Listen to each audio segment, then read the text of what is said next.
Namaskritya naram chaiva narottamam devim saraswatim vyasam tato.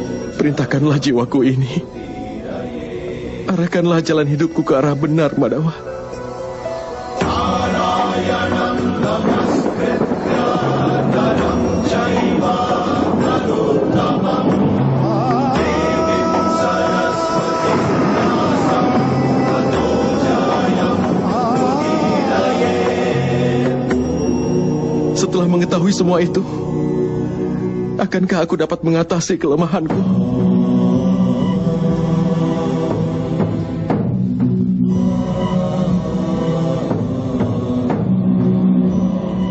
Bangunlah, Partha.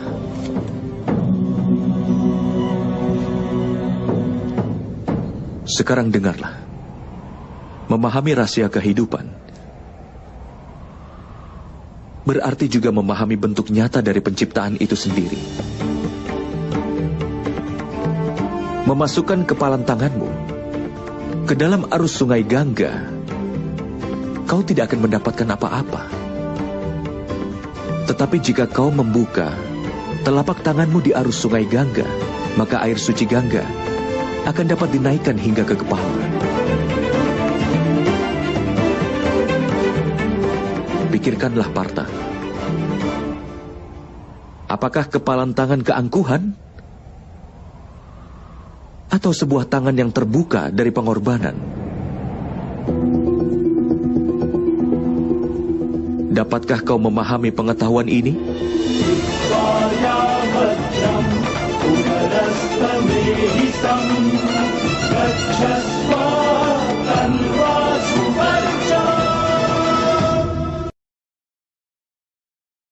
Apakah itu kepalan tangan keangkuhan?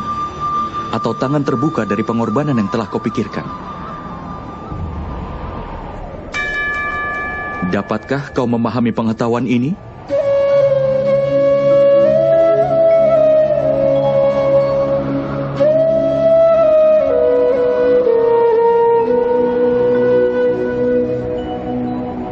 Apakah dunia ini sebenarnya, Partha? Manusia, iblis, burung, parasit, serangga, ikan, dan pepohonan? Bagaimanakah semuanya diciptakan? Berasal dari unsur apa mereka diciptakan? Bagaimana fungsi mereka dan bagaimana cara mereka bertahan? Bagaimanakah cara mereka mati? Dan apa yang akan terjadi setelah semua itu mati?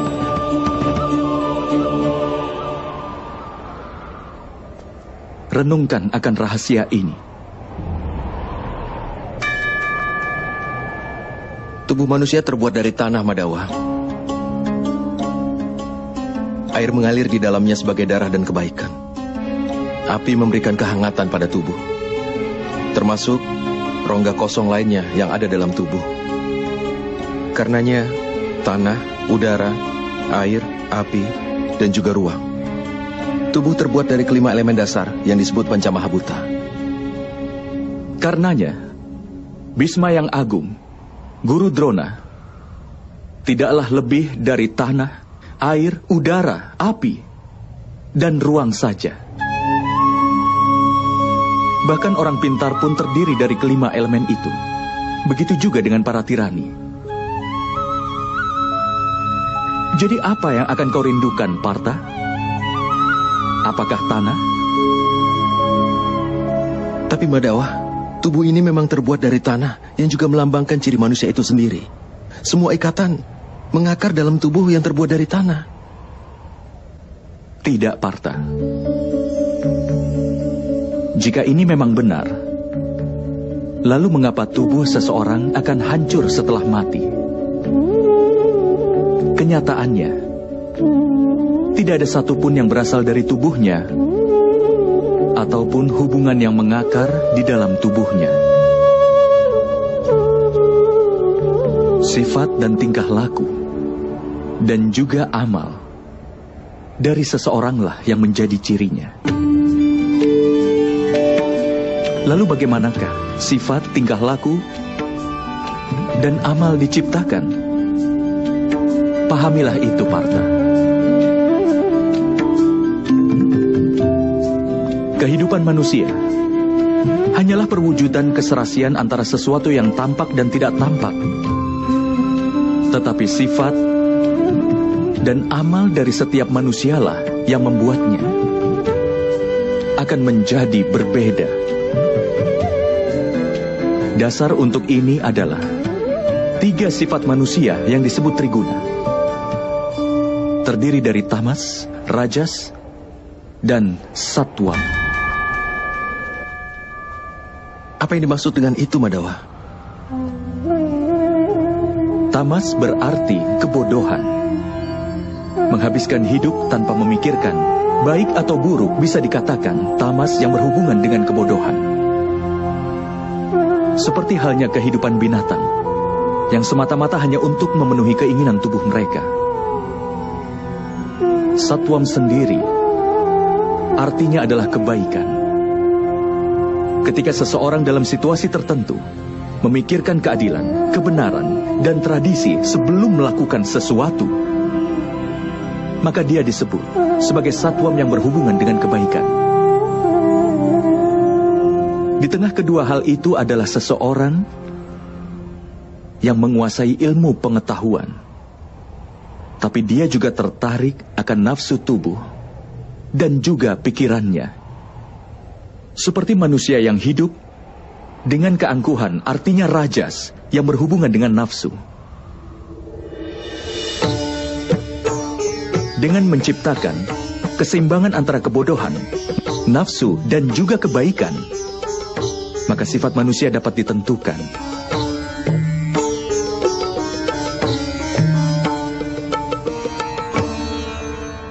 Lihatlah ke depan, Partha. Sifat apakah yang dapat kau lihat dalam diri mereka semua?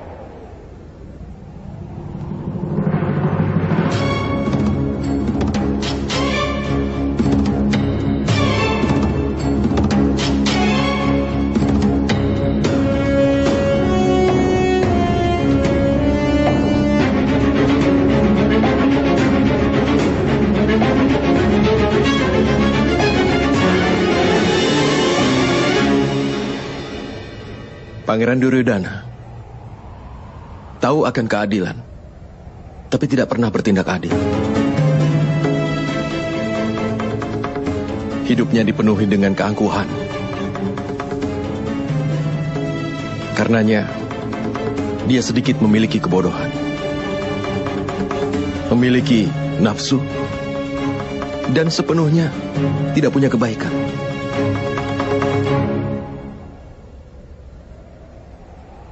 Dan di sana ada Pangeran Dursasana. Dia selalu mematuhi perintah dari kakak tertuanya tanpa berpikir lagi. Karenanya, dia memiliki kebodohan. Lihat juga kakekmu Bhisma, Partha. Dia punya keseimbangan antara kebaikan dan kebodohan. Dia tidak memiliki keangkuhan, tetapi dia terikat dengan pemikiran usang dan tradisi yang kuno. Bahkan ketika keinginannya muncul, dia tidak bisa melanggar sumpahnya.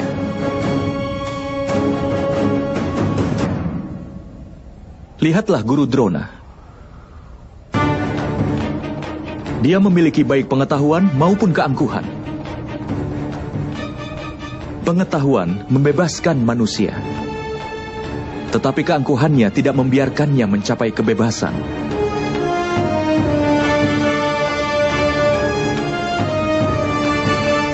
Tapi Madawa, jika sifat manusia adalah kesatuan dari 3 sifat manusia, apakah perbuatan manusia sudah ditakdirkan sebelumnya? Seekor singa akan memangsa rusa, dan rusa ditakdirkan untuk takut pada singa. Lalu kenapa keadilan jadi hal yang penting? Mengapa kejahatan mendapatkan hukuman? Lalu apa tujuan semuanya?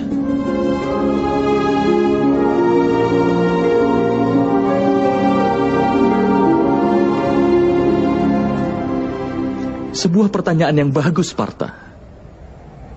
Tapi pertama-tama pahamilah apa yang dimaksud dengan manusia itu. Manusia tidak hanya gabungan dari 5 elemen dasar itu, tidak hanya kelima wujud itu, panca indera penggerak, dan 3 sifat manusia, tidaklah hanya gabungan dari ke-23 wujud itu. Agar manusia dapat menjalankan fungsinya, dia memerlukan energi, dan energi itulah yang disebut dengan kehendak. Jadi Madawa, apa manusia terdiri dari kehendak? Tidak, Partha. Bersamaan dengan kehendak manusia dan gabungan dari ke-23 unsur itu adalah ciptaan. Dan yang berada dalam peringkat disebut manusia ini terbuat dari 23 unsur, yang artinya percikan terkecil dari dewa, yang dinamakan sebagai jiwa. Ketika ciptaan dan manusia menjadi satu, yang berarti ketika percikan terkecil dari dewa berada dalam tubuh seseorang sebagai jiwa, saat itulah manusia akan hidup. Apa yang dimaksud dengan jiwa, Madawa? Dan apa yang dimaksud dengan memahaminya? Seperti halnya ketika manusia menggunakan kereta. Seperti itulah jiwa menggunakan perangkat yang disebut dengan tubuh. Melalui media tubuh, dia mengalami suka dan duka dari tubuh itu. Tetapi jiwa bukanlah tubuh, Partha. Tubuh masih bisa dihancurkan, tetapi jiwa tidak akan bisa dihancurkan. Nainam cindati sastrani, nainam dahati pavaka, nacainam kelidayanti apo, nasosayati maruta. Artinya jiwa tidak bisa ditembus senjata apapun, ataupun dibakar dengan api, ataupun dilemahkan oleh air, ataupun dikeringkan dengan angin. Walaupun jiwa berada di dalam tubuh, jiwa itu abadi. Nah hanya mane sarire. Partha, tubuh mungkin saja bisa dibunuh, tetapi jiwa itu sendiri tidak akan bisa dibunuh. Jiwa itu ada di mana-mana, tidak berwujud, tetap, dan dia kekal. Seperti halnya manusia membuang pakaian lama dan memakai yang baru. Hampir sama jika jiwa meninggalkan tubuh yang tua dan berulang kali menempati tubuh yang baru. Tapi Madawa, melalui tubuhku, aku bisa merasakan dunia. Tanpa memahami tubuhku ini, bagaimana aku akan dapat memahami jiwaku? Mengetahui diri sendiri dalam bentuk jiwa bukanlah hal yang tidak mungkin, Partha. Orang buta pun bisa hidup. Seorang bisu pun bisa hidup. Termasuk mereka yang hidup tidak memiliki tangan dan kaki. Sudah jelas bahwa tubuh bukan hal yang membentuk manusia. Ada seseorang yang kehilangan energinya, atau mereka yang hidup kehilangan ingatannya. Oleh karena itu sudah jelas bahwa bentuk ketidaksadaran manusia bukanlah tubuh yang baik. Seseorang yang menjelajahi dirinya dengan cara seperti ini, aku bukanlah indera, juga bukan tubuh, juga bukan perasaan, bukan juga pemikiran, atau bukan juga pendapat. Orang yang bisa memahami hal ini, akhirnya akan dapat memahami dirinya dalam bentuk jiwa.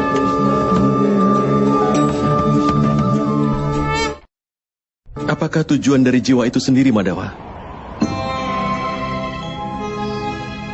Ketika ciptaan tersebut terpisah, dan ketika manusia dan alam diciptakan, maka manusia, yang adalah bagian dari dewa, menjadi jiwa, dan berdiam dalam setiap wujud penciptaan.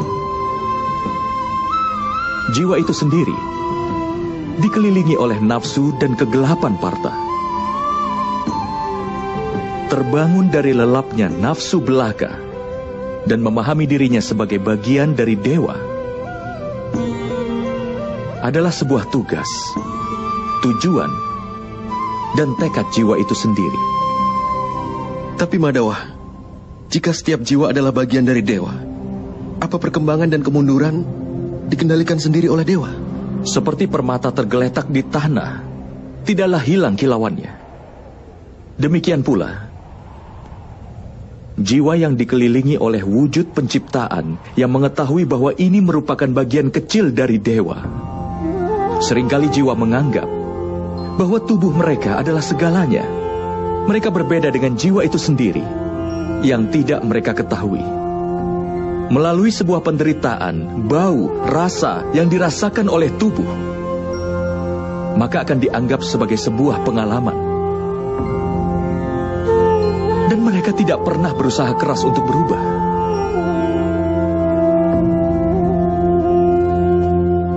Jiwa yang tidak mau berusaha keras untuk berubah dan tetap melakukan ketidakadilan, mengingatkan dan menghukum mereka adalah hal yang tidak bisa dihindari.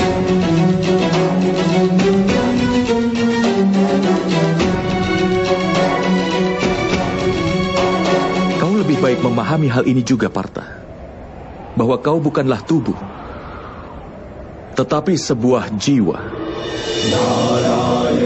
Setiap prajurit yang ada di medan pertempuran ini tidak seperti yang ada di dalam pikiranmu. Mereka semua telah tinggal di dalam tubuhnya untuk beberapa waktu. Tubuh mereka akan mati, tetapi jiwa mereka semua abadi. Mereka akan menempati tubuh baru lagi, sampai mereka tidak menyadari dirinya sebagai jiwa yang murni. Sampai mereka menyerahkan ketidakadilan dan mencamkan keadilan ke dalam dirinya. Mereka akan terus lahir dan kemudian mati. Ini adalah pelajaran pertama dari Brahma Widya, Partha. Mereka yang lahir sudah dipastikan akan mati. Dan bagi mereka yang telah mati, sudah pasti akan dilahirkan kembali. Pengetahuan ini disebut dengan Samkhya Yoga.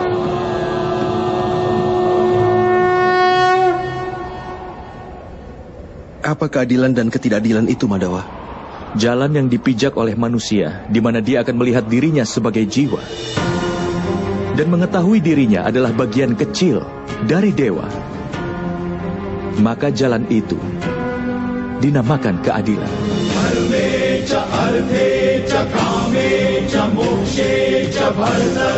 Ketika manusia mengetahui bahwa dirinya adalah bagian kecil dari dewa, maka dia akan mendapatkan pencerahan bahwa dia itu ciptaan dewa dan dewa adalah penciptanya.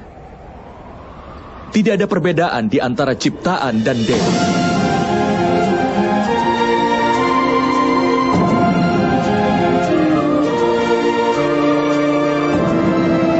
Manusia yang paham akan hal ini tidak akan kejam dan kasar terhadap manusia lain, dan juga bahkan pada binatang. Dia sudah tahu bahwa dengan memotong anggota tubuhnya akan menyebabkan rasa sakit. Tidak hanya pada organ itu saja, tapi juga dialami semua bagian tubuh lain. Sama halnya ketika seorang manusia merasakan sakit, maka seluruh dunia pun akan merasakan sakit yang sama. Selama masih ada seorang manusia sekalipun menderita di dunia ini, maka tidak seorang pun yang akan merasakan sepenuhnya kenikmatan nanti. Saat mengetahui ini hanyalah pemikiran manusia yang dipenuhi dengan belas kasih, ini juga disebut dengan keadilan. Ketika seseorang dipengaruhi kebodohan, dia akan menjadi manusia yang kasar, kejam, dan egois terhadap yang lainnya. Hanya untuk kesenangan dirinya sendiri, dia bebankan penderitaan pada orang lain. Dia tidak bisa menjadi lebih dekat kepada dewa. Karenanya, ketidakadilan adalah salah satu jalan yang menjauhkannya dari dewa. Maka dari itu, ketidakadilan nama lain ketidakpedulian. Jadi, kita harus merasa kasihan pada mereka yang tidak peduli. Lalu apa tujuan dari hukuman?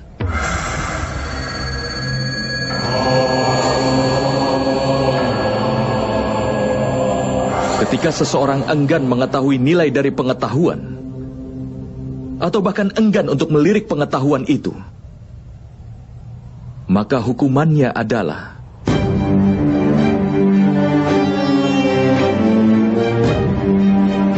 belas kasihan, baik pada dirinya atau orang lain.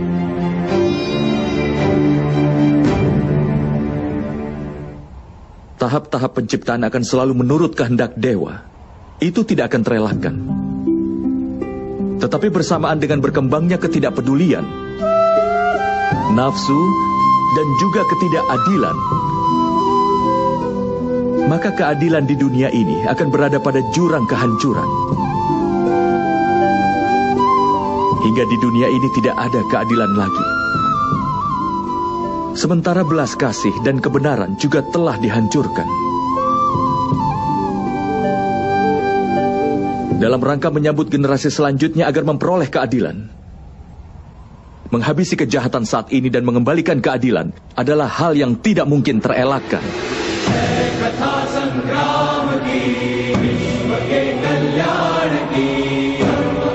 Hari ini keadaannya hampir sama, Partha.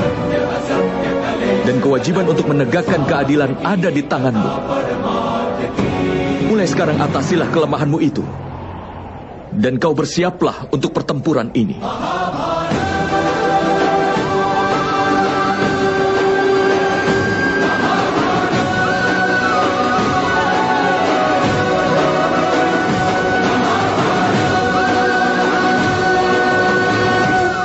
Tapi pembunuhan akan dilakukan dengan tanganku. Kalau kehidupan ini harus diakhiri olehku, bukankah itu menghancurkan belas kasih yang ada dalam diriku? Dan jika belas kasih adalah dasar dari keadilan, bukankah jiwaku akan menjadi tidak adil?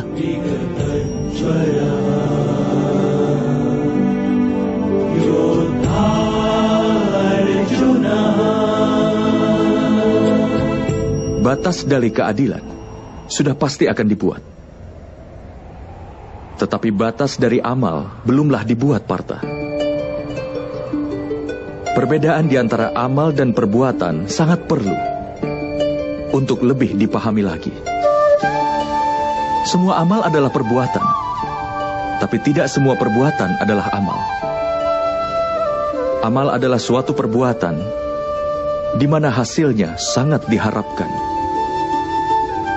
Ketika seseorang melakukan amal dan berharap mendapatkan kenikmatan, kekayaan, dan kehormatan, maka dia terikat pada hasil perbuatannya itu. Ketika amal ditunjukkan untuk mengharapkan suatu hasil, maka dinamakan sakam karma yoga. Dan ketika amal dilakukan tanpa mengharap hasil apapun untuknya, maka itu dinamakan niskam karma yoga. Inilah alasannya mengapa dia harus terlahir berulang-ulang. Kenyataannya manusia tidaklah terikat oleh sebuah amal, tapi rantai pengharapan yang terhubung dengan amalnya lah yang mengikatnya.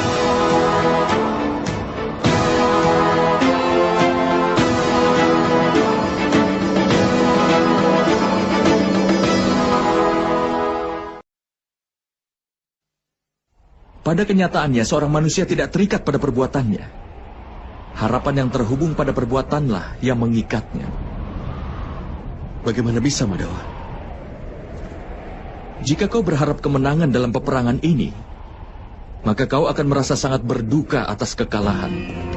Dan kedukaan itu akan memaksamu melakukan hal lain lagi yang kau butuhkan untuk dilahirkan kembali. Lalu jika ternyata kau menang, kesombonganmu pun akan makin tumbuh. Dan kesombongan itu akan membawamu ke arah kemenangan duniawi. Dia akan membuatmu membunuh, dan dosanya seharusnya akan terikat padamu. Pikirkan hal itu. Jika di dalam pertempuran ini, kau tidak punya kemauan untuk menang, dan tidak takut akan kehilangan, kau akan merasakan kebahagiaan atau kesedihan di akhir peperangan ini. Tidak merasakan kebahagiaan, Madhawa. Tidak pula kesedihan. Karena itu kebahagiaanmu, kedukaanmu, keputusasaanmu, kekecewaanmu bukanlah karena perang ini, harapan yang kau miliki dari peperangan inilah yang menyebabkannya. Bukankah menurutmu begitu, Partha?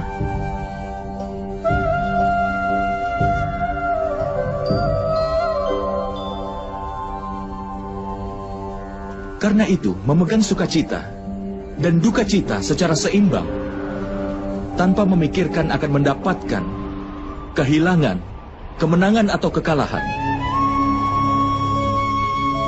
Dan itu artinya, jika kau terlibat dalam pertempuran, maka sukacita, duka cita, kehilangan, kemenangan atau kekalahan, wahai putra Kunti, maka kau tidak akan menanggung dosa apapun. Inilah yang disebut karma yoga. Orang yang mempelajari pengetahuan tentang Sankhya menyadari kenyataan bahwa dia bukanlah suatu tubuh, tapi suatu jiwa belaka. Bahwa kebahagiaan dan yang dialami tubuhnya hanyalah sampai pada kematian. Dan karena itu tidak nyata, tetapi hanya sebuah ilusi. Baginya, menjadi seorang karma yoga menjadi lebih mudah. Tapi Madhawa, jika perbuatan dimaksudkan untuk dikendalikan, bukankah bijak untuk melepas keduniaan dan menempuh jalan kesucian? Pemikiran seperti itu adalah satu-satunya alasan untuk perang hari ini, Partha.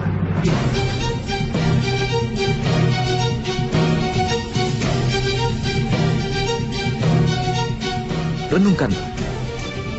Ketika mereka yang menguasai Triguna dan yang mengetahui keadilan sudah berhenti bertindak, maka mereka yang penuh dengan ketidakadilan akan memerintah dunia ini.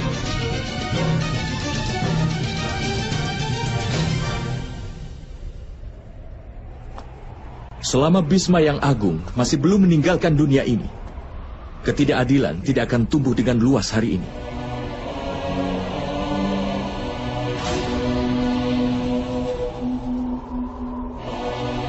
Dan jika ayahmu tidak pergi dalam pengasingan sebelumnya, kakakmu Yudhistira akan memerintah dalam kedamaian saat ini.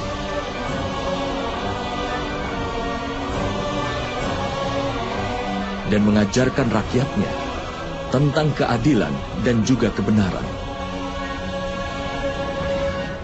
Tapi Partha, kenyataan pahitnya adalah bahwa hanya mereka yang baik yang bisa berguna bagi dunia ini. Tapi mereka orang yang selalu berpikir tentang kesucian. Layaknya air yang melayang sebagai uap dan debu yang tetap berada di sana.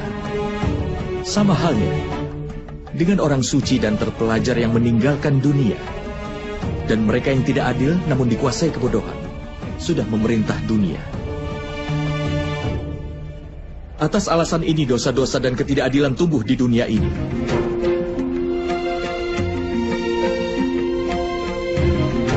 Tetapi karma yoga melindungi dunia ini dari sebuah keadaan yang aneh ini. Seorang karma yoga akan berhenti berharap pada hasil, tetapi bukan pada perbuatan itu sendiri.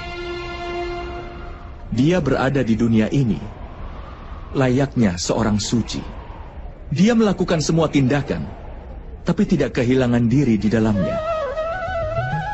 Seorang karma yoga tidak berharap apapun dari anak-anaknya dan yang disayanginya, bahkan dari rakyatnya sekalipun. Dia sendiri memperoleh keuntungan dari kesuciannya, tetapi dia bermanfaat bagi dunia layaknya seorang kepala keluarga. Seorang manusia berusaha keras untuk kesejahteraan keturunannya. Bagaimana bisa dia tidak berharap sukacita dari keturunannya? Apapun yang dilakukan oleh manusia untuk anak-anaknya, itu sebuah transaksi atau cinta, Partha. Cinta, Madhawa. Lalu mengapa mengharapkan suatu hasil atas perbuatannya, Partha? Keuntungan di masa depan yang diukur dalam suatu transaksi dan bukan dalam cinta. Manusia yang membentuk watak anak-anaknya dengan baik dan melimpahkan kesucian cinta dan keadilan, anak-anaknya tentu akan memberikannya cinta dan perlindungan. Perbuatan dan kelakuan orang yang disayang mencerminkan perbuatannya sendiri. Dan ketika seseorang tidak lagi berhak atas perbuatan mereka sendiri. Lalu apa gunanya lagi untuk memiliki harapan besar dan kemudian juga berharap besar kepada mereka? Jika kau pikirkan ini dalam-dalam, Partha, kau akan segera menyadari bahwa tidak ada perbuatan di dalam kehidupan yang menghubungkan harapan dan pengharapan yang tidak terelakkan. Ketika makhluk adalah dewa dan manusia adalah bagian dari dewa, maka semua tindakan disebabkan oleh dewa itu sendiri. Seorang manusia tidak akan melakukan apapun dengan sendirinya. Inilah prinsip dasar dari karma yoga, Partha.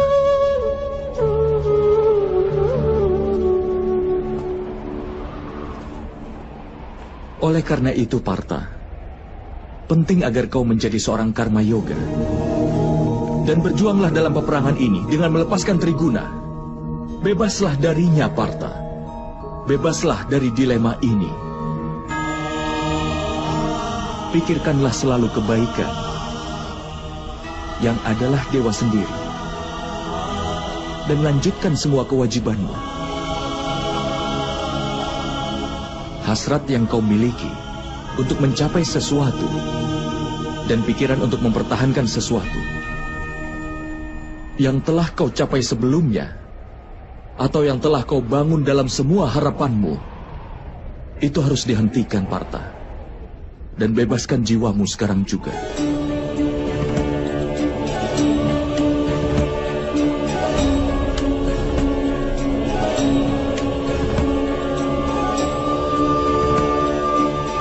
Kau harus ingat, Partha.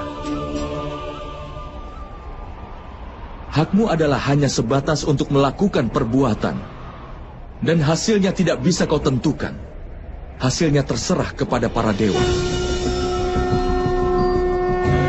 Oleh karena itu, tidaklah benar, Partha, jika kau lari dari perbuatan. Dan tidak pula benar untuk mengharapkan hasil dari semua perbuatanmu saat ini.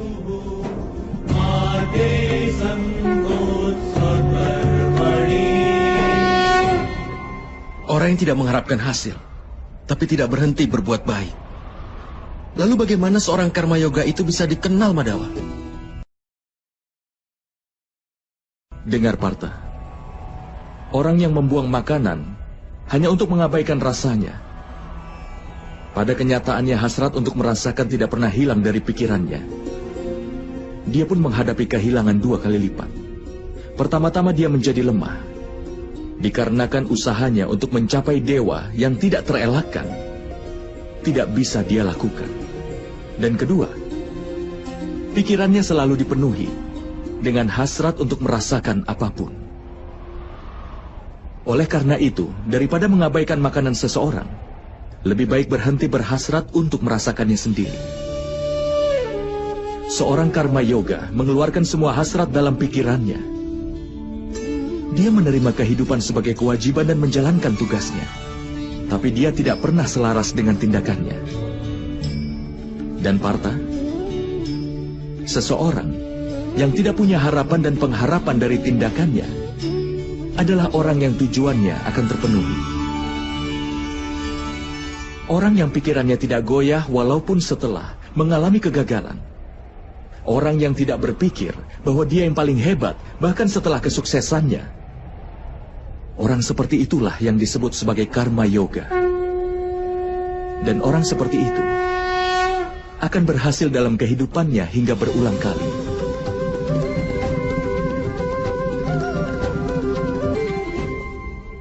Keinginan timbul dari pengharapan akan hasil. Dan ini adalah sifat dari keinginan yang akan tetap tidak akan terpenuhi. Rasa tidak terpenuhi kemudian menimbulkan kemarahan. Dan kemarahan akan menimbulkan hasrat. Karena hasrat itulah, seseorang akan melupakan pengetahuan tentang perilaku dan juga interaksi. Hilangnya pengetahuan menyebabkan hilangnya kebaikan, dan masyarakat menjadi musuh bagi orang seperti itu. Dan pada akhirnya, orang seperti itu akan menemui kehancuran total.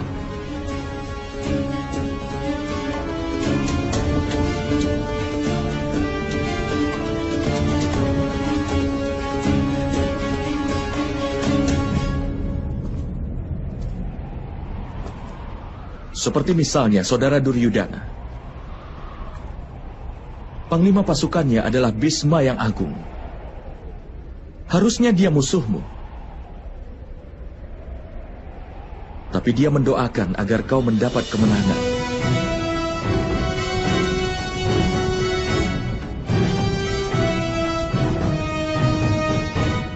Partha, bertanggung jawab adalah langkah kedua menuju pengetahuan kedewaan. Kuatkan keyakinanmu kepada Yang Maha Kuasa. Kenalilah dirimu sendiri.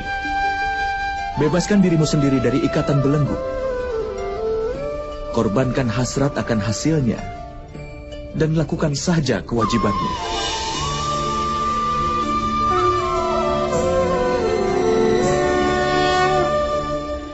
Dengan menguatkan keyakinanku pada Yang Maha Kuasa, bagaimana aku bisa menjadi orang yang berbakti? Partha, dikarenakan oleh Sankhya Yoga, seorang manusia tetap mengingat Yang Maha Kuasa. Dan mengingat Yang Maha Kuasa akan melahirkan rasa pengabdian pada manusia itu sendiri. Dan rasa itu disebut dengan pengabdian.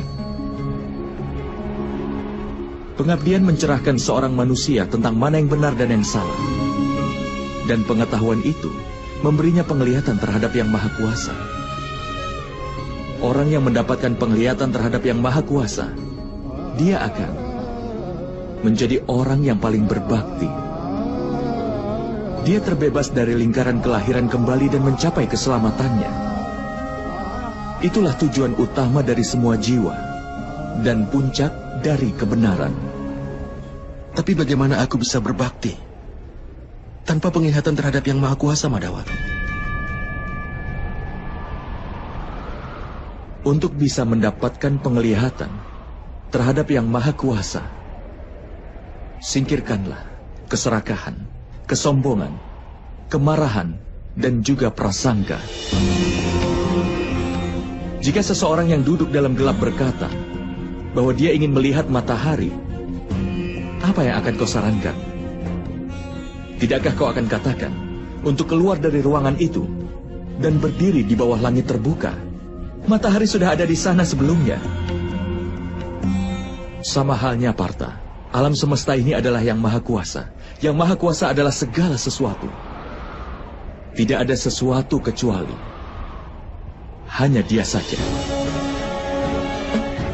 Seseorang yang melihat jiwanya sendiri akan melihat Yang Maha Kuasa. Layaknya rasa dari sebutir garam tidak berbeda dibanding dengan rasa di lautan. Sama halnya pula, suatu jiwa tidak akan jauh berbeda dari Yang Maha Jiwa.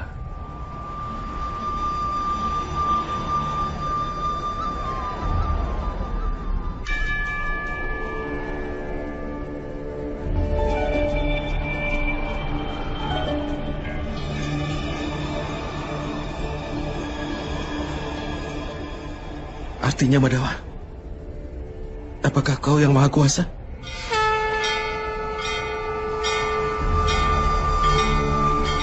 Iya, Partha. Aku adalah Yang Maha Kuasa. Sebenarnya sama seperti dirimu. Tapi kau tidak tercerahkan tentang hal itu. Tidak seperti diriku.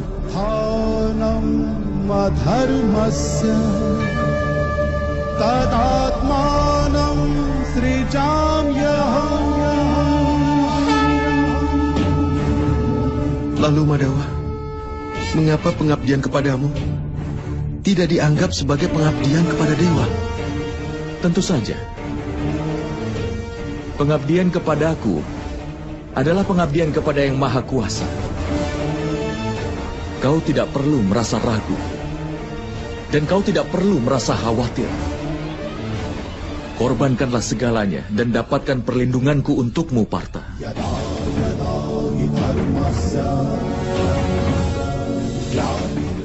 Akulah alam semesta. Aku hadir di setiap aspek alam semesta. Akulah matahari. dan akulah bulan. Aku hadir dalam semua rasi bintang dan planet-planet.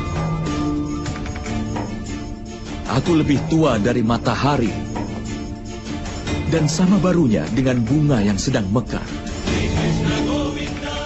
Akulah seluruh manusia. Akulah kuasa yang menciptakan nirwana dan neraka. Akulah Duryudana. Dan aku juga adalah Arjuna.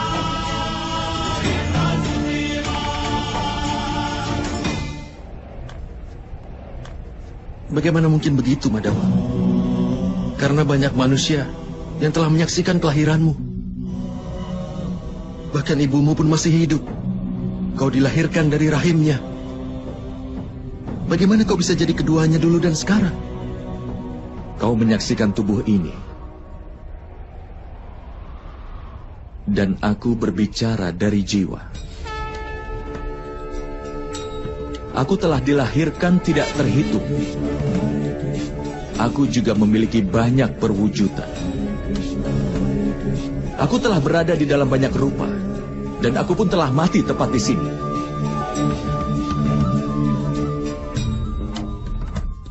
Dan aku juga akan lahir kembali berulang kali di masa depan.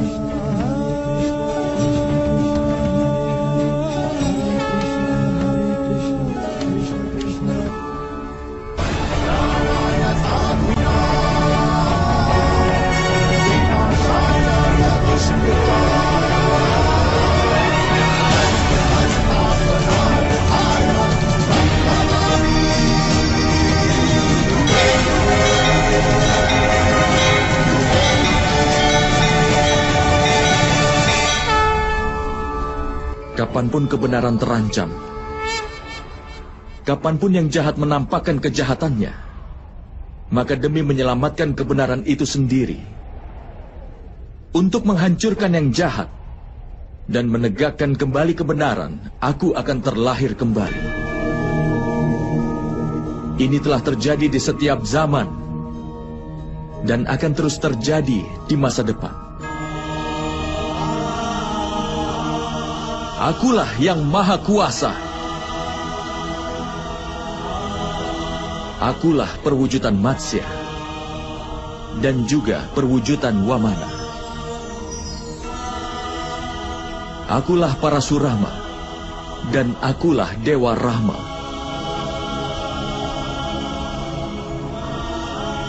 Akulah Brahma, Wisnu dan Mahesa. Akulah Saraswati, Kali, dan juga Laksmi.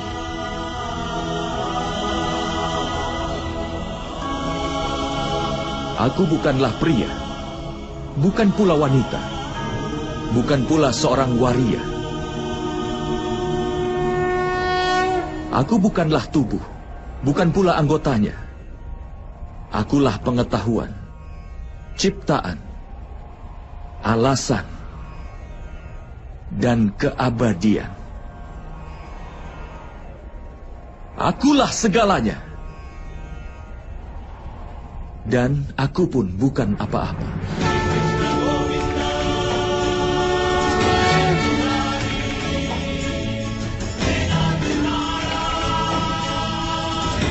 Ini telah terjadi di setiap zaman dan akan terjadi di masa depan.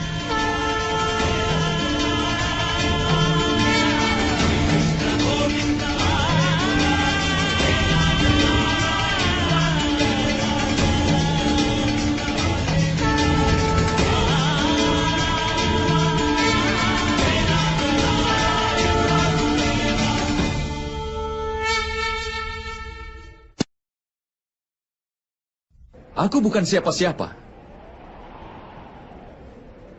Tapi aku adalah segalanya. Itu sudah terjadi dalam setiap masa. Dan itu akan terus sampai selamanya.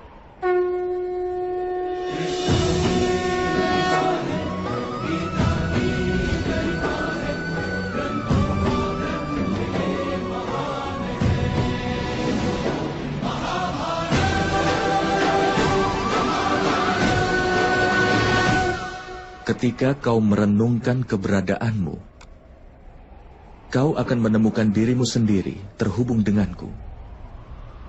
Dan kemudian, sepertiku juga, kau akan menemukan dirimu dalam bentuk yang maha kuasa. Tetapi untuk bisa mencapai posisi itu,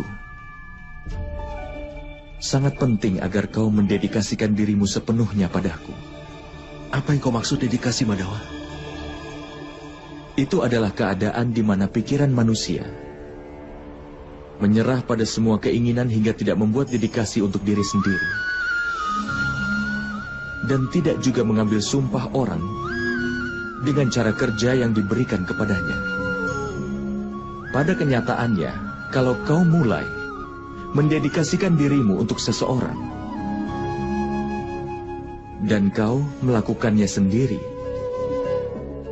pikiranmu, akalmu, pengetahuanmu, keinginanmu, emosimu, dan segala sesuatu yang kau miliki kepada seseorang,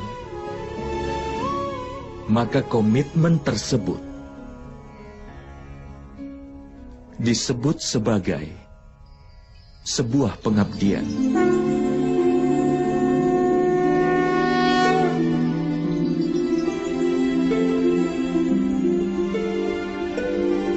Seorang istri berkomitmen untuk suaminya.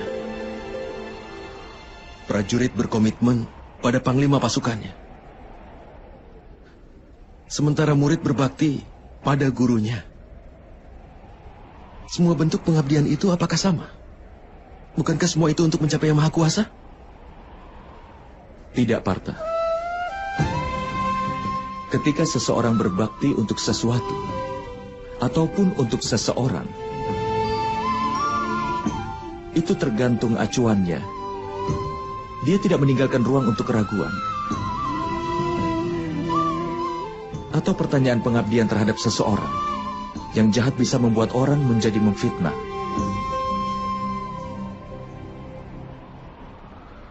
Raja Anggakarna meskipun tahu apa yang benar, tapi dia berkata salah kepada Pancali di permainan dadu. Wanita yang menjalin hubungan dengan 5 pria tidak lebih baik dari seorang. Dan alasan untuk itu adalah pengabdian Raja Angga terhadap saudara Duryudana. Hukumannya adalah dengan mendapatkan perang ini. Apakah begitu menurutmu? Itu semua adalah karena kesetiaannya kepada orang yang jahat. Karena itulah perlu untuk mendedikasikan diri pada apa yang benar, yang membuat manusia menjadi benar. Hanya penjahat yang dibelenggu dengan rantai yang terbuat dari besi. Lampu candi diikat oleh rantai yang terbuat dari kuningan. Kemudian juga ada rantai emas yang melingkar di leher kita sebagai sebuah hiasan. Kesetiaan terhadap suami, terhadap guru dan teman, itu hanya beberapa bentuk kesetiaan, Partha. Tapi yang disebut kesetiaan sejati adalah kesetiaanmu terhadap yang kuasa.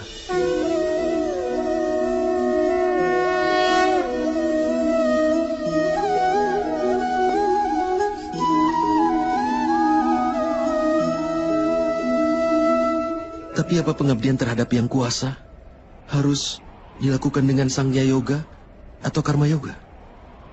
Karena Sankhya Yoga, manusia tahu bahwa mereka hanyalah jiwa. Dan karena Karma Yoga, mereka bisa membebaskan diri dari ikatannya.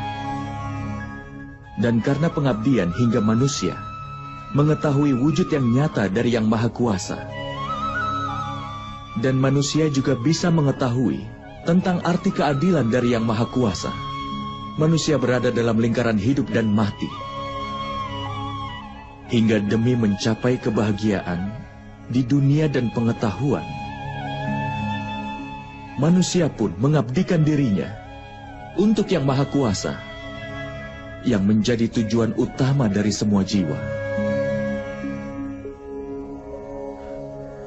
Maksudnya, tubuh manusia ini tidak ada nilainya, Madawa? Itu pasti bernilai, Partha. Tubuh manusia menjadi media bagi manusia untuk bertemu dengan Yang Maha Kuasa. Antara kematian dan juga reinkarnasi, di mana pengetahuan akan jiwa tetap aktif. Dengan segala pengalaman, pengetahuan, dan belajar dari kehidupan yang sebelumnya, jiwa pun menjadi bagian dari tubuh yang baru. Dan ini hanya terjadi ketika dia menjadi bagian dari tubuh manusia itu sendiri.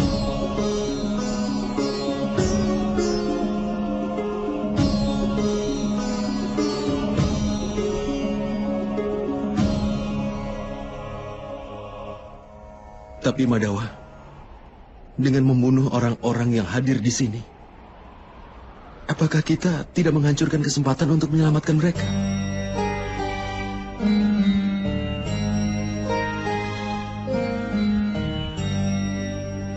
Musuh-musuhmu telah melewati batas-batas kebenaran, Partha. Kejahatan telah menjadi sifat kedua mereka. Keselamatan bagi mereka tidaklah mungkin.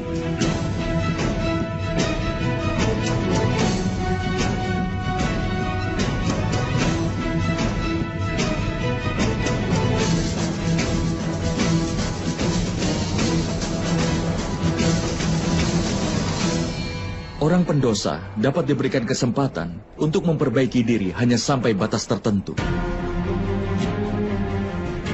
Aku pernah menghukum Sisupala, tapi itu memang perlu untuk menghukumnya. Jika kita membiarkan orang berdosa untuk terus melakukan dosa,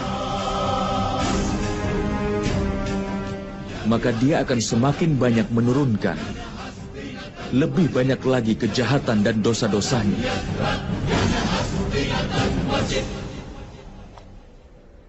Tugas orang baik adalah menghentikannya melakukan kesalahan lagi. Jiwa-jiwa ini tidak akan mencapai akhir, tapi tubuh mereka akan rusak oleh ketidakbenaran dan menjadi bagian dari tubuh manusia baru. Tetapi ada lebih banyak kesempatan lagi dalam tubuh baru mereka. Jika kau melakukan perang ini dengan pola pikir bahwa itu memang pantas. Tubuh manusia bagi manusia adalah kekayaannya sebagai harga diri mereka. Mereka yang menempuh jalan kebenaran akan memurnikan tubuh mereka. Dan melalui jalan itu, mereka akan bertemu dengan jiwanya. Ini adalah hubungan antara Setra dan Setragna. Aku tidak bisa mengerti tentang hal itu, Madawa. Ketika ada yang tahu bahwa tubuh kita adalah seperti bagian dari tanah ini, artinya hanya tempat yang seperti Setra, dan orang yang mengerti tentang tanah tersebutlah yang ada di sana. Karena itulah, maka dia menjadi seorang Setragna. Kemudian lewat tubuhnya bisa mengukur kemajuannya. Jiwa dalam tubuhnya akan menyeimbangkan 3 kebajikan itu.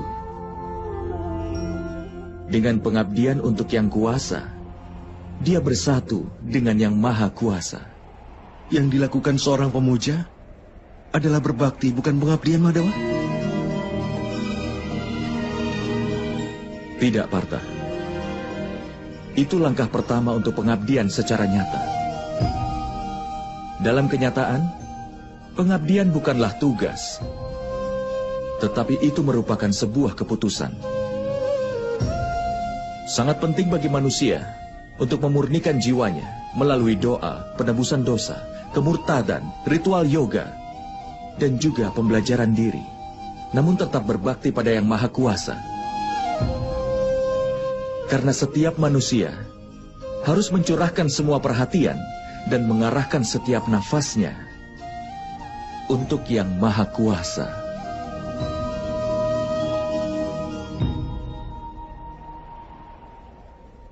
Jika pengabdian adalah keputusan, Lalu apa pentingnya berdoa, penebusan dosa dan hal semacamnya? Hanya cara dan alat untuk membersihkan dirimu hari ini, dan nanti akan kotor lagi. Pikiran manusia akan tertuju lagi pada Yang Maha Kuasa hingga berulang kali. Karena itulah perlu untuk berdoa, penebusan dosa, pembelajaran diri, dan yang lainnya, supaya kau selalu ingat setiap waktu bahwa hidupmu adalah pengabdian untuk Yang Maha Kuasa. Tidak penting bagian sungai mana yang kau selami. Yang penting adalah bahwa kau bisa menyelam. Hanya ada satu dedikasi dari Bhakti Yoga, bahwa dengan menyerahkan kehidupannya ke Yang Maha Kuasa, manusia harus meneruskan pengabdiannya untuk Yang Maha Kuasa agar dia bisa menjaga kebaikan dalam hidupnya. Lalu apakah kebajikan dan kebaikan itu, Madawa? Tanpa alasan, demi kepentingan diri melakukan kekerasan adalah dosa. Sesungguhnya, anti kekerasan adalah dharma yang utama. Selain itu, kejujuran, tidak emosi, pengorbanan, ketenangan jiwa, tidak menjelekkan orang lain, perasaan welas asih, tidak tertarik kepada sukacita, tidak melakukan sesuatu tanpa alasan, tenang, sabar, pemaaf, dan kesucian tubuh, serta tidak melawan kebenaran dan juga tidak angkuh. Sifat-sifat mulia ini disebut sebagai sifat sattvik, atau sebuah sifat yang mulia.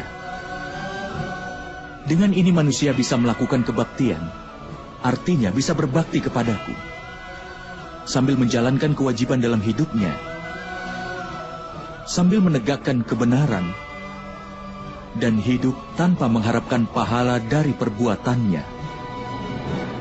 Orang seperti itu sudah pasti akan aku berikan ketenangan, dan setelah kematian ku beri tempat untuk bersemayam dalam diriku.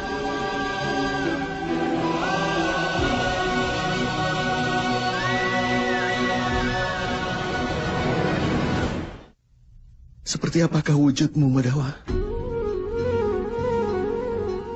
Melalui media Sangya Yoga, aku harus tahu bahwa aku punya jiwa.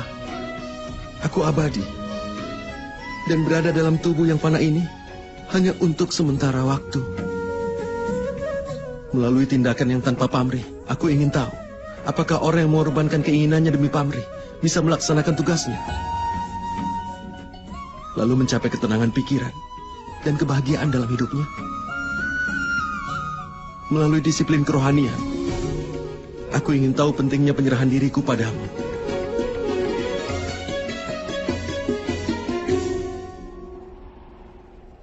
Tapi Madawa, kau pernah mengatakan bahwa Yang Maha Kuasa bukanlah manusia yang berdiri di semua tempat.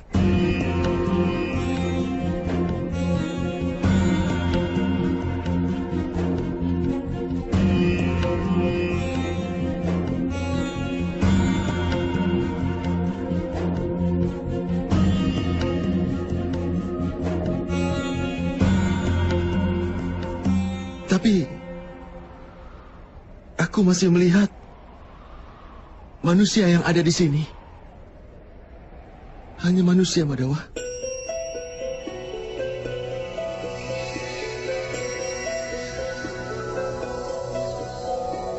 Narayanam namaskritya naram chaiva narottamam devim saraswatim vyasam tato jayam udira. Aku ingin melihat sekilas dirimu yang sebenarnya, Madawa. Kekuatan, kemasyuran, pengetahuan yang penuh kemewahan, wujud yang kuasa. Aku sangat ingin melihatnya, Madawa. Tunjukkanlah wujudmu yang sebenarnya padaku, Madawa. Hancurkan semua keraguan-raguanku.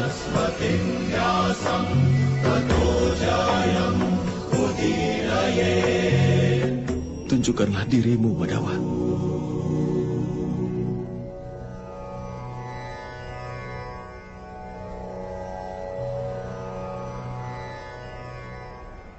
Lihatlah Partha.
Dari pengetahuan akan yang kuasa sampai perbuatan tanpa pamrih, dari perbuatan tanpa pamrih sampai pada kerohanian. Lihatlah wujud tertinggiku sebagai pengetahuan yang sebenarnya, Arjuna.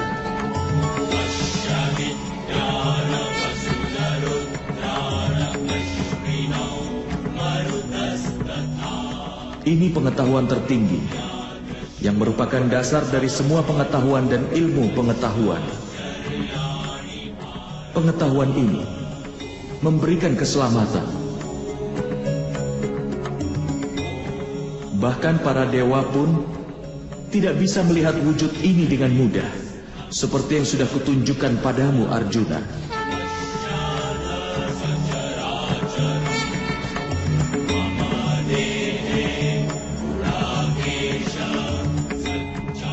Aku tinggal di masing-masing dan di setiap partikel bumi ini. Di bumi, matahari, bulan, galaksi, dan segala rasi tinggal di dalamku.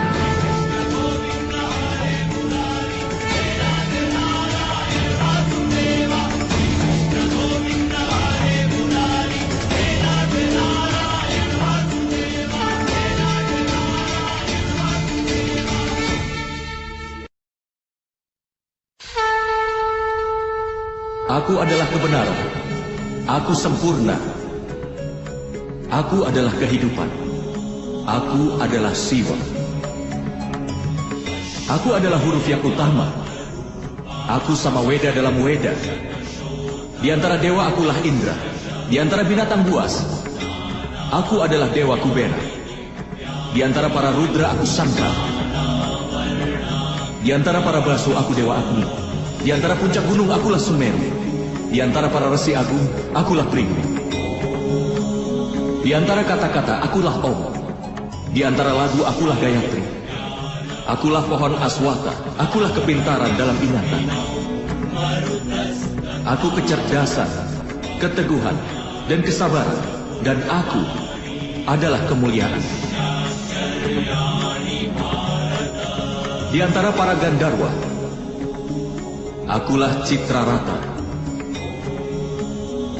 Di antara resi suci akulah Narada. Di antara yang disempurnakan akulah Kapila. Akulah Ucai Suara. Akulah Airawata. Akulah Raja Hutan. Akulah putra Sang Winata. Di antara manusia akulah raja. Di antara senjata akulah Bajra. Di antara sapi akulah Kamdeni. Di antara ular akulah Wasuke. Aku Sesma. Aku Yama. Aku Dewa Baruna. Aku juga Dewa Bayu. Aku juga Dewa Rama. Gangga yang suci. Akulah awal dan aku adalah akhir dari penciptaan. Aku adalah Barma Widya. Akulah Mahakala. Dan Brahma. Kemenangan, gizi, dan keputusan. Aku adalah hukuman, kekuatan, strategi, kesunyian, dan aku juga pengetahuan akan filsafat. Akulah Basudewa, Arjuna. Begawan biasa. Tidak ada yang bukan aku sama sekali. Tidak ada tempat di mana aku tidak hadir. Akulah waktu. Akulah kehidupan. Dan aku juga kematian, Arjuna. Aku di sini sebagai kematian untuk semua orang yang ada di sini.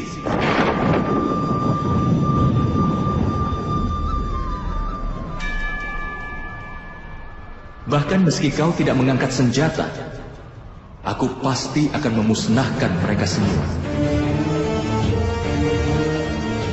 Untuk itu atasilah keinginanmu dan jalankanlah kewajibanmu. Tanggunglah beban akan keadilan. Angkatlah busur gandiwamu dan berperanglah. Berjanjilah untuk perang, Arjuna. Berjanjilah untuk perang.